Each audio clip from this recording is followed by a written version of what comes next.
Diário do Nordeste no Enem. Conteúdo Ari de Sá. ESAS. Realização Diário do Nordeste. Quero dizer da honra e da satisfação que é para mim, para o professor Fernandes também, podermos iniciar esse primeiro programa do fascículo 1 de Ciências Humanas e suas tecnologias no Diário do Nordeste no Enem. A questão que nós iremos comentar em um primeiro momento é a questão de número 3, que corresponde à competência 1, habilidade 1. A questão de número 3, ela traz consigo o texto. Todos os gêneros produzidos junto ao mar podiam conduzir-se para a Europa facilmente, e os do sertão, pelo contrário, nunca chegariam a portos onde os embarcassem. Ou se chegassem, seriam com despesas tais que aos lavradores não faria conta largá-los pelo preço, porque se vendessem os da marinha. Estes foram os motivos de anterpor a povoação da costa à do sertão. A leitura do fragmento nos permite inferir que no período colonial brasileiro, se nós estamos tratando, meu amigo Fernandes, do período colonial brasileiro, então, em um primeiro momento, eu percebo a referência do século XVI ao século XVIII, portanto. Se eu falo do século XVI ao século XVIII, eu naturalmente entenderei que o Brasil ele estava pontuando o contexto das práticas mercantilistas internacionais. O Brasil, uma colônia de exploração, de forma conceitual, poderíamos assim nos referir, e Portugal, uma metrópole exploradora que vai implantar um sistema de dominação e povoamento para tirar todo o usufruto necessário para atender os interesses colonialistas e metropolitanos portugueses e, portanto, europeus. Nessa conjuntura, a primeira grande atividade no mundo colonial estava associado às próprias relações ecológicas, ecossistêmicas que denotavam esse território. Eu penso, portanto, na agroindústria açucareira, mas, inevitavelmente, uma variação de produtos que corresponderiam às drogas do sertão. Ora, essa relação exploratória feita por Portugal para com o Brasil levou também à implantação de um sistema administrativo. E esse sistema administrativo foi pontuado pelas capitanias hereditárias, onde o ônus do processo colonizador era de iniciativa particular, e somando-se a isso o próprio governo geral, que em um futuro buscou centralizar essa administração e gerar um apoio estatal.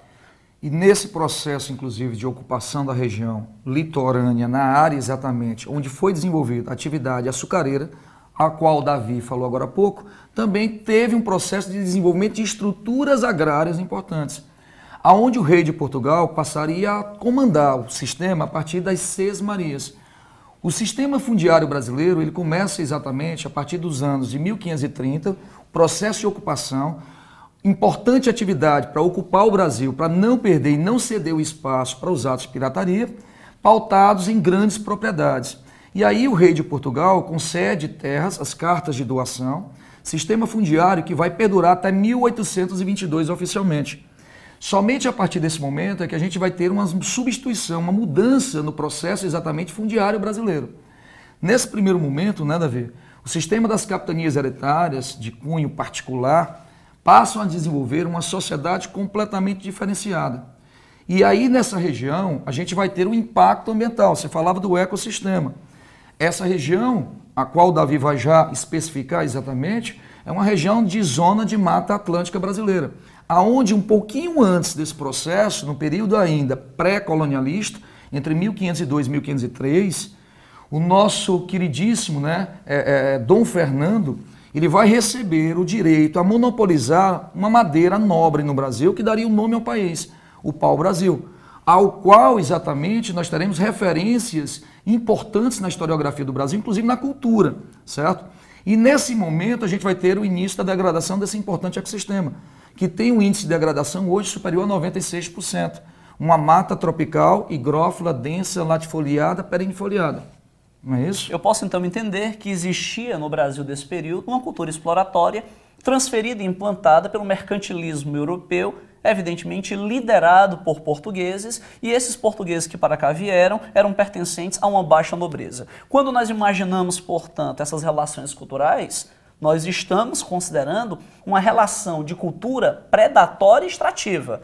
Em um primeiro momento, na menção que você bem fez ao pau-brasil, mas em um outro momento, nós temos a transferência da sociedade exploratória portuguesa com seus costumes, hábitos e tradições para o Brasil.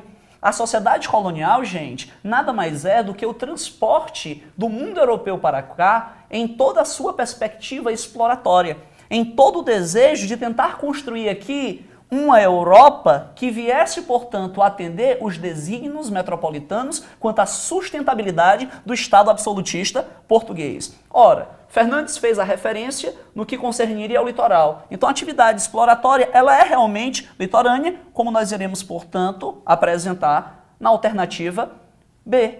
A colonização possuiu por muito tempo um caráter litorâneo. Essa seria, portanto, a resposta para essa questão. Fernandes, por gentileza. E eu poderia ainda acrescentar para os nossos queridos alunos o seguinte, que essas áreas litorâneas, bem como margens de rios, planícies fluviais, historicamente sempre foram áreas de grande adensamento demográfico. São regiões ecúmenas que facilitariam a ocupação e povoamento. E até hoje são as áreas de maior adensamento demográfico que nós temos em termos globais. E quando você falou a referência das drogas do sertão, na região, por exemplo, da Amazônia, nós iremos ter uma certa dificuldade. São áreas que, em virtude da densidade, exatamente da própria formação fitogeográfica e da própria falta de interesse de um produto relevante do ponto de vista econômico, do pacto colonial, de sustentabilidade, de uma divisão internacional do trabalho metropolitana, fez com que houvesse um desinteresse por parte dos europeus que abandonariam a Amazônia, que é onde a gente vai encontrar o Pedro Pinchas em 1967, falando exatamente da chamada Terra do Brasil do futuro. O Brasil do passado, referência ao Nordeste açucareiro, decadente, o Brasil do presente, o Centro-Sul, industrial, café, mineração, indústrias, e o Brasil do futuro, ainda esperamos a questão da Amazônia. Ok? Fernandes, eu gostaria que você, portanto, iniciasse agora a discussão acerca da questão que você irá Davizinho e amigos, nós estaremos agora na nossa questão 15, né? Estaremos aí fazendo uma referência à competência 2 e habilidade 7. Na questão 15, nós temos assim, com a maior população do mundo e uma economia que há anos vem crescendo no ritmo superior ao da americana, a China representa a maior ameaça à hegemonia global dos Estados Unidos no século XXI. A gigante asiática tem uma população de 1,3 bilhão de pessoas e uma taxa de crescimento econômico de mais de 8% ao ano. Em 2004, o índice bateu em 9,5%.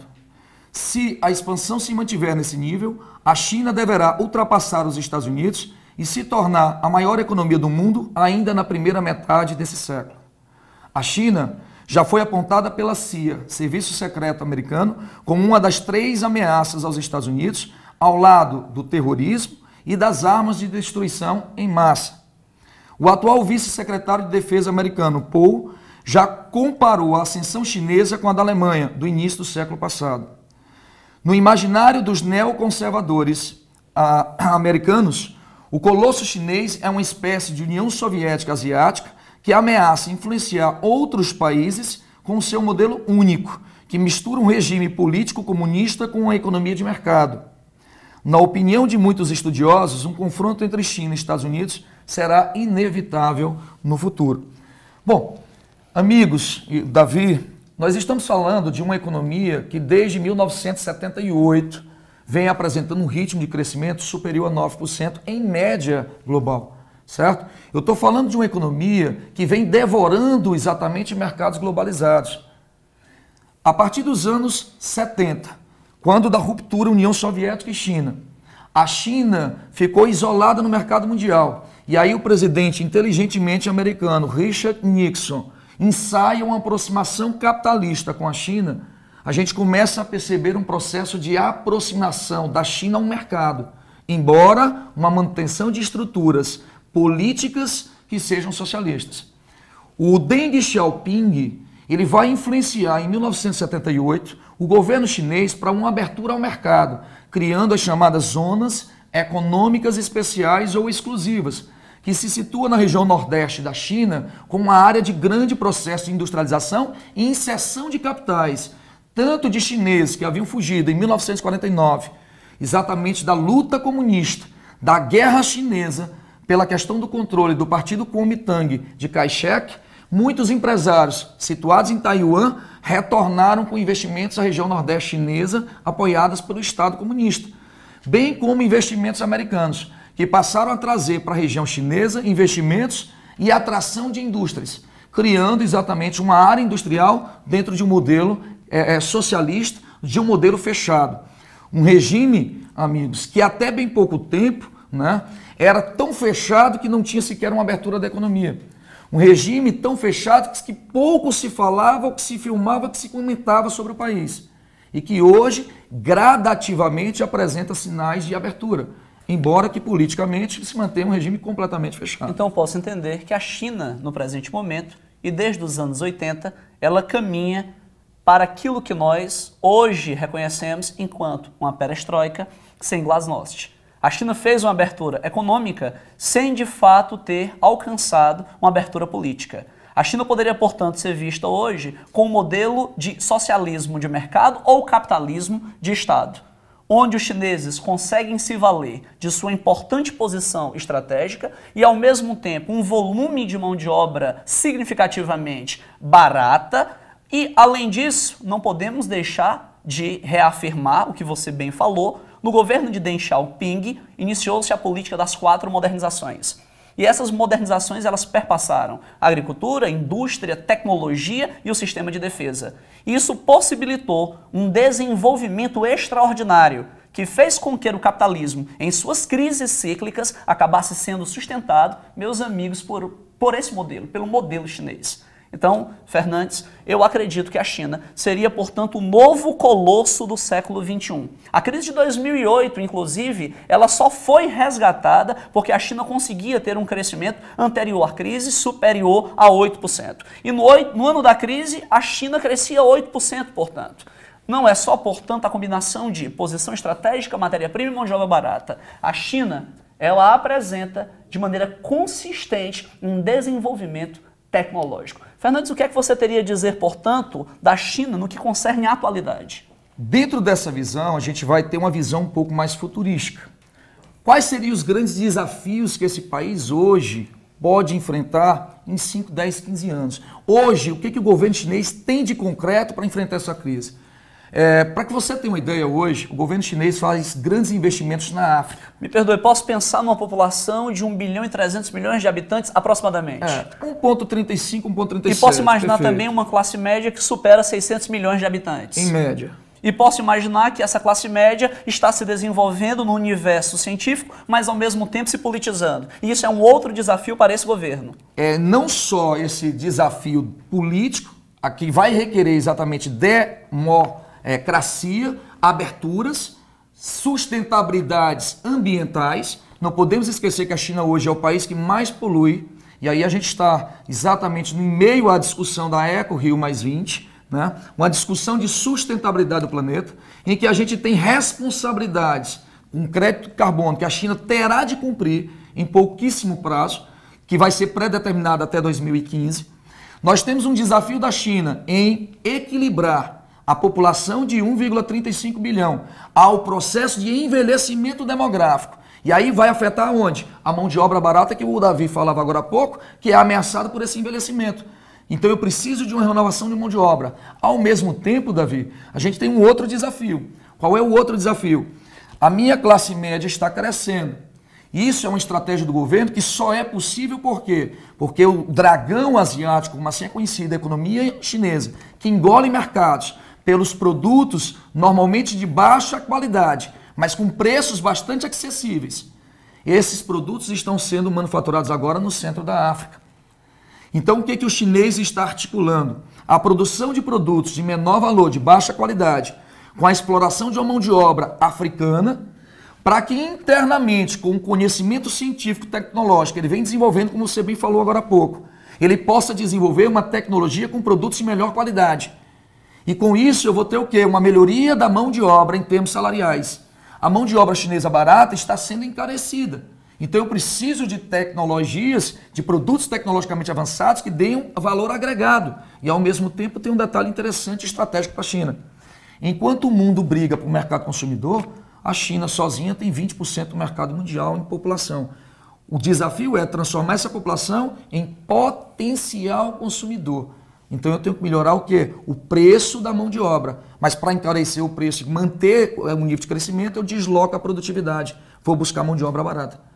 Então, amigos internautas, colega Davi, analisando essa questão sobre o dragão asiático, nós iremos inferir o item E, em que ele diz a economia chinesa ela é pautada nas exportações de produtos, beneficiada por uma mão de obra barata, em torno de 96 dólares em média, bancado pelo Estado socialista em grande parte do país, embora o capitalismo no Nordeste, né, com muita agricultura se modernizando gradativamente, beneficiada exatamente, apresentando como uma grande potência econômica mundial, segunda maior do mundo, superando 6 trilhões de dólares, chamando a atenção da maior potência da atualidade, Estados Unidos da América. Então, nosso item é tranquilamente.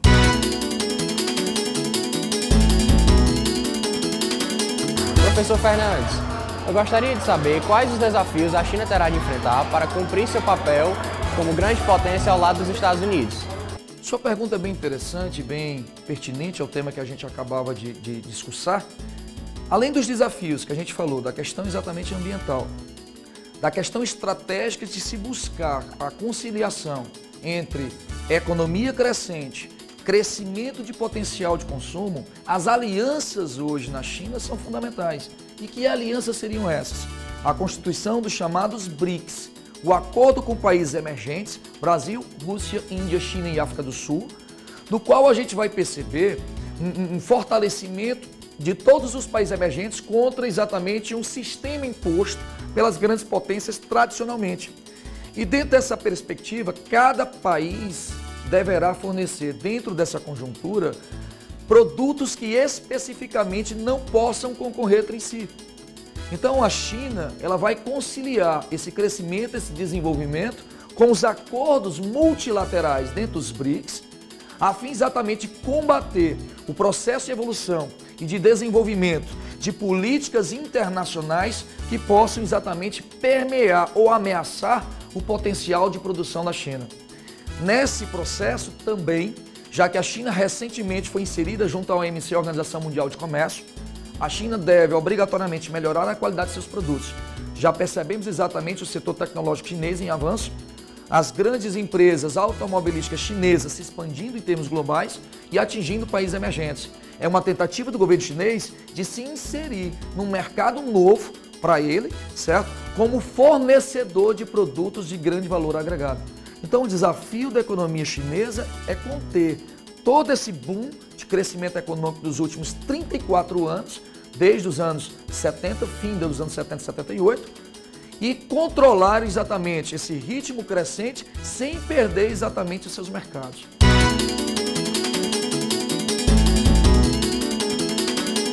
Professor Carlos Davi, como os soviéticos construíram uma memória sobre o massacre da floresta de Katyn? Analisar a construção da memória soviética sobre o massacre na floresta de Katyn é voltar os nossos olhares para o ano de 1939, quando foi estabelecido o Pacto Nazi-Soviético de Não Agressão. Entendemos que esse pacto demarcava entre Alemanha e União Soviética a divisão da preciosa Polônia. Ora, uma parte significativa da Polônia caberia, portanto, aos soviéticos. E os soviéticos promovem uma invasão àquele território e passam a ter o controle de milhares de vidas. Dentre essas milhares de vidas, mais de 5.000 soldados poloneses passam a ser controlados pelos soviéticos e levados, portanto, a campos de concentração. Em meio à investigação feita pela polícia secreta soviética e à reação dos poloneses de forma contrária ao clima de opressão, os soviéticos impetram uma política de massacre, portanto uma política sanguinária, que leva à morte de milhares de poloneses. Em meio à morte desses milhares de poloneses e o enterrar destes em uma vala comum em meio à floresta russa de Katyn, os soviéticos agora teriam um grande problema: como dominar a Polônia, onde os poloneses agora eram sabedores de que os soviéticos haviam impetrado o referido massacre. Joseph Stalin precisava, portanto, articular a construção de uma nova memória. Qual seria essa memória? Ora, a compilação de uma farsa, onde os responsáveis pelo massacre dos militares poloneses não teriam sido, portanto, os soviéticos, e sim os nazistas, que foram os primeiros a adentrar na Polônia e levar o terror para aquele país. A construção do massacre sobre a população polonesa no interior da floresta de Katyn acabou sendo uma artimanha habilidosa e montada para favorecer o domínio dos soviéticos, ao mesmo tempo que o Império Soviético transferia a responsabilidade dos extermínios para os nazistas. Mas a memória polonesa não foi corrompida. E os poloneses passaram, portanto, a lutar para que eles pudessem se tornar livres do mando soviético. Podemos entender que nos anos 80, através do Sindicato Solidariedade, sob a liderança de Lech Wałęsa, ocorre a libertação da Polônia. Portanto, a análise da construção da memória sobre o massacre na floresta de Katyn nos faz compreender a transferência de culpa que os soviéticos tentaram atribuir aos nazistas. Eu irei agora para a questão dos exercícios propostos, questões propostas, a questão 2, que é uma questão de competência 1 e habilidade 2, onde nós iremos analisar um pouco da construção da memória em nosso país. Os poucos retratos do período repetem sempre a imagem de um menino nascido rei. O menino em questão, Fernandes, seria Dom Pedro II. Ocupado com seus afazeres oficiais, com efeito ligava-se o jovem príncipe a certa sacralidade. É ao menos esse tipo de idealização que vemos na imagem a seguir, de 1839, você pode constatar, portanto, a imagem, e em outras do mesmo período, onde Dom Pedro paira por sobre as nuvens. Analisando a estrutura de poder esculpida no Império, podemos inferir que, Fernandes, inicialmente, eu gostaria de deixar claro que no ano de 1822 nós tínhamos uma população de aproximadamente 4 milhões de brasileiros. E dessa população, de cada 3 brasileiros, 2 ou eram índios, ou eram negros, ou eram mestiços. Havia uma grande preocupação das nossas elites ante a possibilidade do haitianismo.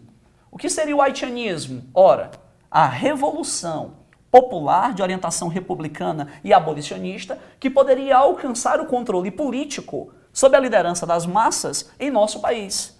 E, ao mesmo tempo, essa estrutura republicanista poderia despedaçar um território continental que o Brasil representava para aquele momento. Um Brasil que era agroexportador escravista e um Brasil que iria viver, no século XIX, a famosa transição de 2 culturas, a cana-de-açúcar para o café, onde o café seria, portanto, o novo rei e o novo ouro econômico desse país.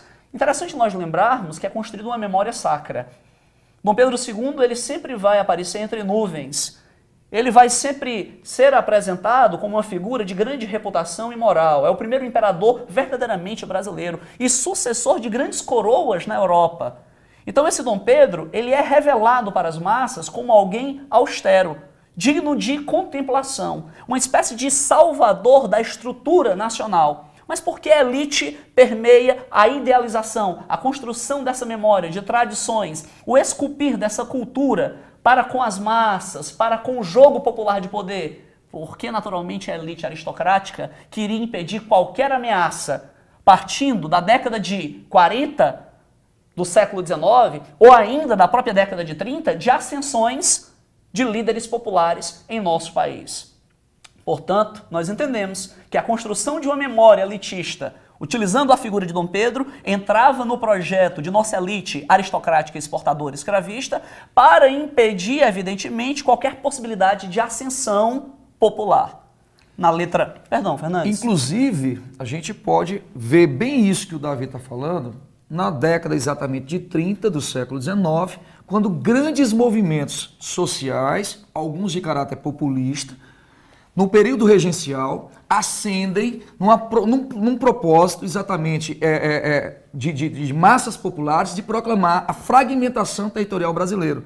E aí a aristocracia recorre a quem? Ao nosso imperador jovem, para que fosse dado um golpe da maioridade e impedir essa fragmentação territorial. Eu teria que fazer uma intervenção agora, porque você falou das revoltas, então eu gostaria de citar Cabanagem, no Pará, Balaiado, no Maranhão, Sabinada, na Bahia, e a famosa Farroupilha, no Rio Grande do Sul, que foram revoltas, não podemos deixar de citar o que o Fernandes com tanta propriedade falou, de orientação, sim, populista, revoltas que chegaram a manipular massas, mas também não podemos deixar de mencionar que essas revoltas também tiveram orientações populares, onde se buscava melhores condições de vida em um Brasil de profunda desigualdade. Fernandes. E em 1840, esse imperador, que passava a imagem de unidade, de integração, passaria a presidir o Instituto Histórico e Geográfico Brasileiro, financiando grandes atividades artísticas, culturais, literárias, na tentativa de construir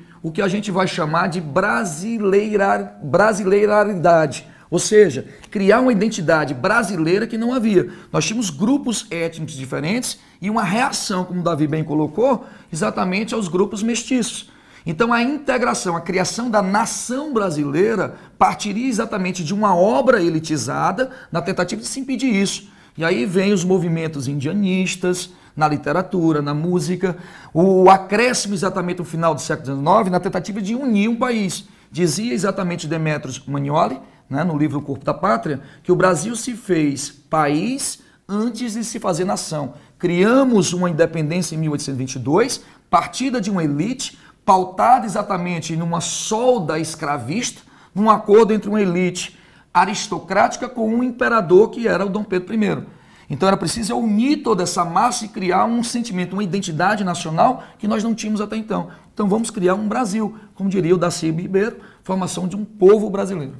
Portanto, nós podemos entender que o gabarito para essa questão seria a letra A idealização do imperador compunha a estratégia de construção de uma memória nacional para o controle das massas populares que ameaçavam a aristocracia. Fernandes, a próxima questão? Nossa próxima questão, amigos, é a questão 20, que é um cartaz bem simples, que ele diz, observe o cartaz é o seguinte, são 3 ovelhas expulsando uma ovelha de um ponto estratégico de um território. Sobre qual dos diferentes reflexos das migrações que vêm ocorrendo na atualidade ele se refere? Amigos, Davi, nós sabemos que hoje, né, a globalização ela provoca um processo de redução tempo-espacial. O desenvolvimento das comunicações de transportes provoca uma redução do espaço mundial. A Europa, que até bem pouco tempo seria navegada no século XVI, em 90, 70 dias, são 10, 12 horas de avião hoje. Então, esse processo integracionista, provocado pela globalização nos transportes e comunicações, facilita a circulação de pessoas, serviços e mercadorias.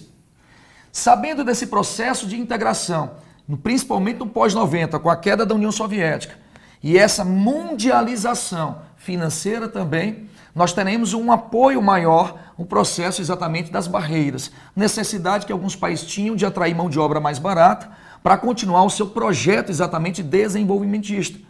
E aí vai se atrair o que? A mão de obra mais barata. E quem era a mão de obra mais barata? Era a mão de obra que sairia de país, como o Brasil, por exemplo, que até 1934 recebeu um grande contingente demográfico, atrair através da imigração, de estratégias criadas pelo Estado, essas imigrações, e a partir exatamente dos anos 70 e principalmente dos anos 80 de crise mundializada, a gente vai ver um crescente índice de desemprego, a década perdida nos anos 80 no Brasil. Então, aonde essa classe iria arranjar emprego?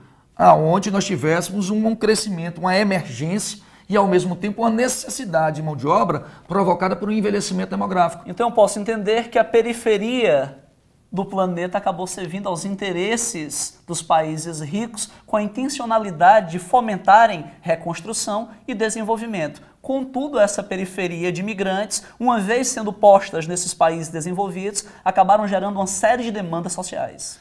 E essas demandas sociais provocarão precisamente um crescente índice de desemprego, e aí existe uma questão europeia muito interessante. Essa mão de obra, pessoal, que sai de países do sul para países do norte, em via de regra, constitui uma mão de obra desqualificada. Raríssimos são os casos excepcionais de mão de obra qualificada. E aí existe uma barreira interessante. Hoje, com o advento da robotização, da tecnologia, existe um crescimento do desemprego estrutural. Então, esse tipo de trabalho, como diria Charles Chaplin, não sois máquina, homem é o que sois em tempos modernos. Uma sátira ao movimento do trabalhador, máquina, o homem de produção, o homem máquina, esse cara vem sendo substituído pela máquina do homem.